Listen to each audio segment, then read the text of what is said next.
दैनिक जागरण संपादकीय डिक्टेशन में आपका स्वागत है। डिक्टेशन 10 सेकेंड के बाद स्टार्ट होगा।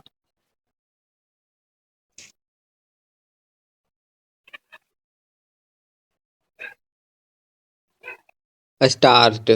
अमेरिकी राष्ट्रपति डोनाल्ड ट्रंप का अराजक व्यवहार अपनी हदें पार करता जा रहा है। अपनी बचकानी हरकतों के साथ वे ऐसी टिप्पणियां भी कर रहे हैं जो उनके साथ-साथ अमेरिका की भी फजीहत का कारण बन रही है। वे पूरी दुनिया और यहाँ तक कि अपने मित्र राष्ट्रों के बीच भी आलोचना, निंदा और उपहास का पात्र बन गए हैं। इसके बावजूद उनके विचित्र व्यवहार पर कोई लगाम लगती नहीं दिख रही है। पिछले दिनों उन्होंने नॉर्वे के प्रधानमंत्री को पत्र लिखकर कहा कि 8 से अधिक युद्ध रोकने पर भी उन्हें नोबेल पुरस्कार नहीं दिया गया, इसलिए अब शांति उनकी जिम्मेदारी नहीं। नोबेल शांति पुरस्कार नॉर्वे की संसद की ओर से नियुक्त समिति की ओर से दिया जाता है। इसका यह मतलब नहीं कि नॉर्वे सरकार जिसे चाहे उसे यह पुरस्कार दे दे, लेकिन भला ट्रंप को इस सब से क्या मतलब? वे नोबेल शांति पुरस्कार पाने के पहले भी अधिकारी नहीं थे और वेनेजुएला पर हमला करके उसके राष्ट्रपति का अपहरण करने के बाद तो वे इस पुरस्कार के लिए पूरी तौर पर अयोग्य हो गए हैं। उन्हें केवल वेनेजुएला पर हमला करने से ही चैन नहीं मिला।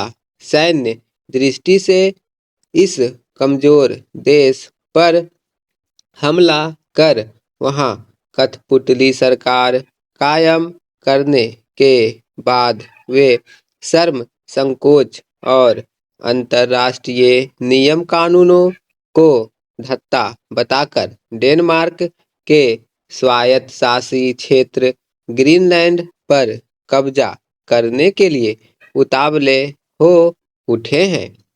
इसके लिए वे यूरोपीय देशों को धमकाने से भी बाज नहीं आ रहे हैं।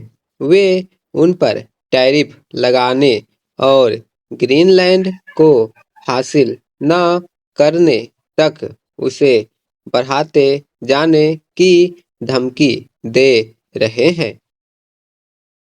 एक समय अमेरिकी राष्ट्रपति दुनिया के दरोगा की तरह व्यवहार किया करते थे।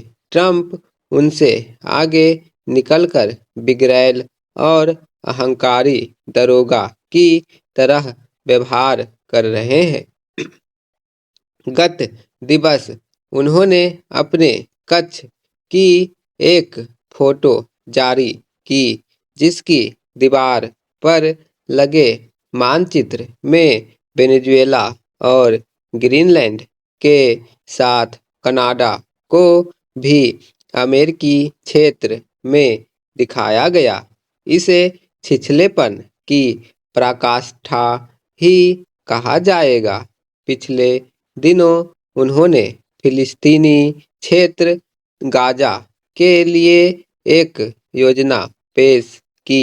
इसके लिए उन्होंने जिस शांति निकाय को गठित किया उसमें भारत समेत कई देशों को शामिल होने का नियंत्रण दिया। जब फ्रांसीसी राष्ट्रपति ने इसका सदस्य बनने से इनकार किया तो उन्होंने फ्रांस से आयात होने वाली वाइन और शैंपेन पर 200% टैरिफ लगाने की धमकी दे दी। उनकी टैरिफ नीति से भारत समेत दुनिया के अधिकांश देश पीड़ित हैं। अब जब यह स्पष्ट है कि ट्रंप की मनमानी थमने वाली नहीं, तब फिर विश्व के प्रमुख राष्ट्रों के लिए यह आवश्यक हो जाता है कि वह उनकी दादागिरी का मिलकर सामना करने के लिए एकजुट हो। इसके अलावा और कोई उपाय नहीं।